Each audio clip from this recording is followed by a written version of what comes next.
নমস্কার। আজকে দুপুরের রান্নার কিছু ভিডিও আপনাদের শেয়ার করছি। তার মধ্যে এইটা একটি সাধারণ রান্না, কিন্তু খেতে ভালো লাগে।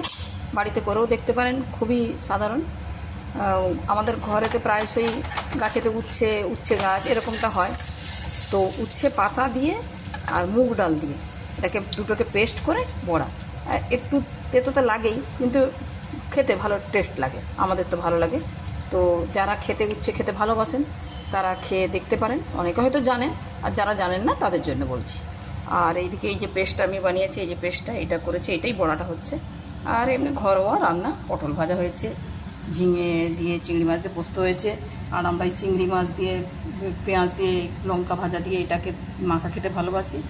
আর এই ভাজাটা সকালের একটু ছিল, ওটা রেখে দিয়েছি। আর এই যে আমাদের মাছের ঝোল, বাস এই হচ্ছে আমার রান্না। আর তার ভিডিওটা এখানে শেষ করি। আপনাদের ভালো লাগলে লাইক, শেয়ার আর সাবস্ক্রাইব করে দেবেন। নমস্কার।